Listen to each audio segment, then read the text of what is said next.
వచ్చి 2 కబుర్లు చెప్పి భయ్యా భయ్యా ఏం పర్లేదు ఏదో రెచ్చగొట్టి చేయించాడు. మొత్తం లేదు సాంగ్ సినిమాలో. చూసారా? ఓకే పర్లేదు, నెక్స్ట్ స్టెప్ ఇంకా చేయను. Gayatri, thank you. నేను ఈ సినిమా స్టార్ట్ అయ్యేటప్పుడు మేము అనుకున్నాం గాయత్రి ఎవరు అని మీరే అడిగారు కదా.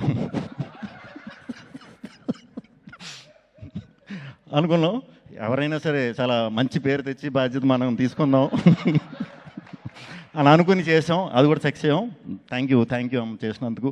అండ్ హీరోయిన్లు స్టార్టింగ్ ఎవరు వస్తారని అనుకున్నాం. నేను ఎప్పుడు లవ్ స్టోరీలు చాలా తక్కువ అండి, చేయలేదు. సో లవ్ స్టోరీలు అన్నప్పుడు కొంచెం కనిపించాలిగా. ఇందాక ఎవరో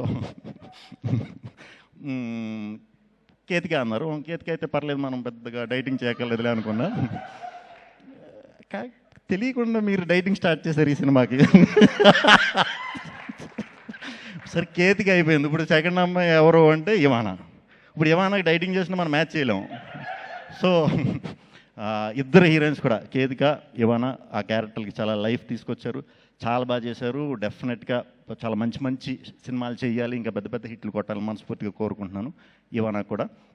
ఇంకెవరున్నారండి? మా బ్యాంక్ మేనేజర్ వీటీవీ గణేష్ గారు, ఆయన కూడా చాలా బాగా చేశారు. ఆయనతో మా నరేష్ గారు చాలా బాగా చేయించుకున్నారు. ఎందుకంటే ఆయనకి సాయంత్రం 6ంటికి ఫ్లైట్ అంటే 7ంటికి షూటింగ్ వచ్చి 8ంటికి వెళ్ళిపోయేవారు పొద్దున్నే. So very happy.